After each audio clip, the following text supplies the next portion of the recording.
Değerli dostlar, axşam olur, yatırıq və Allahın izni ilə səhər qalxırıq. Təəccüblü xəbərlər, insanda maraq oyadan məlumatlar. Amma əslində heç də təəccüblü deyil. İndi sizə danışacağım mövzu bir çoxlarınızda təəccüb yaradacaq təbii ki. Amma mövzuya keçmədən öncə bildirmək istəyirəm ki, nəyisə alarkən heç vaxt qabaqcadan heç kimsəyə ödəniş etməyin. Aldığınız nə olursa olsun, görmədən, tanış olmadan heç kimin kartına pul göndərməyin və heç kimə də qabaqcadan pul verməyin. İndi keçirik əsas mövzuya. Özünü antiterror əməliyyatlarının şəhidi olan hərbiçinin xanımı kimi təqdim edən Mingəçevir sakini Rəsmiyə Kazımova həmcinsinə qarşı 22.500 manatlıq dələduzluq edib. Baxın, özünü antiterror əməliyyatında şəhid olan hərbiçinin xanımı kimi təqdim edib və həmcinsinə qarşı 22.500 manatlıq dələduzluq edib. Bu məlumat Teleqrafda yayımlanıb. Deməli, məlumatda deyilir ki, Bərdədən olan şəhidin Mingəçevirdə çox adam tərəfindən tanınmayacağını düşünərək onun xanımı adı altında, deməli, bu şəhərdə yaşayan Afət Nəsibovanı aldadır.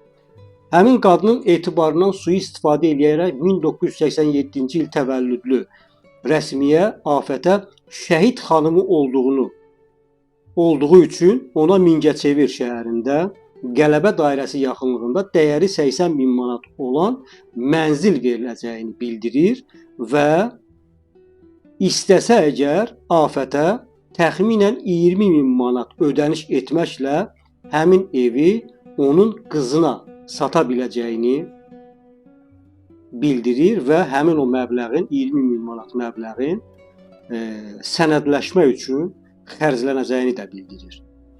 Afət isə onun dediklərinə inanır və razılaşır və istədiyi məbləği ödəyir. Rəsmiyə Afətə və onun qızına bu barədə heç kimin yanında bir kəlmədə olsun danışmamağı bildirir. Həmin ərəfələrdə Afət Nəsibova zəng vuraraq mütəmadi olaraq evin verilməsi ilə bağlı maraqlanmağa başlayır. Rəsmiyə isə Afətin deməli aldadılmasını başa düşəcəyini düşünüb onu inandırmaq üçün yalandan bazardan bir dənə açar alır. O açarı Afətə təqdim edərək tezliklə evə köçəcəyini də bildirir. Baxın, plana baxın siz. Rəsmiyə Afətə onu da bildirir ki, açılış olmadan evə köçmək mümkün deyil. Yəni qadağandır. Rəsmiyə inamını itirməmək üçün tez-tez öz WhatsApp statuslarında deməli şəhid arvadı olması görüntüsü yaradan paylaşımlar paylaşır. Və ən maraqlısı ondan ibarətdir ki, həmin paylaşımları yalnız və yalnız Afət Nəsibova görə bilir. Yəni yalnız WhatsApp həmin o paylaşılan status ancaq Afət Nəsibova üçün açıq olur və o da baxır, inanır ki, düşünür ki, həqiqətən də bu xanım şəhid xanımıdır. Nəticə təbii ki, məhkəmə predmeti.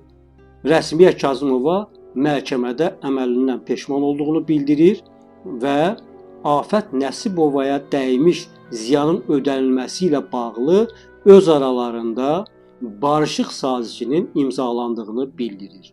Məhkəmə onun bu əməlinə görə Rəsmiyə Kazımovanın azadlığını 5 ay 18 gün müddətinə məhdudlaşdırır. Bəli, gördüyünüz kimi çox təəccüblü bir məlumatdır, təəccüblü bir xəbərdir.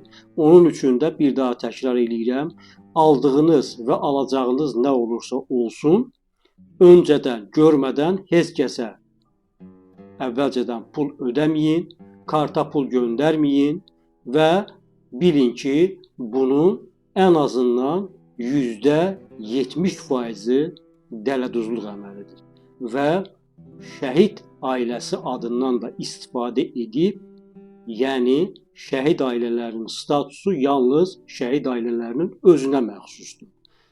Sadə bir vətəndaş, statusu olmayan, şəhid ailəsi statusu olmayan bir vətəndaş şəhid ailəsi adından istifadə edib onların statuslarına xələl gətirə bilməz. Diqqətiniz üçün təşəkkür edirəm.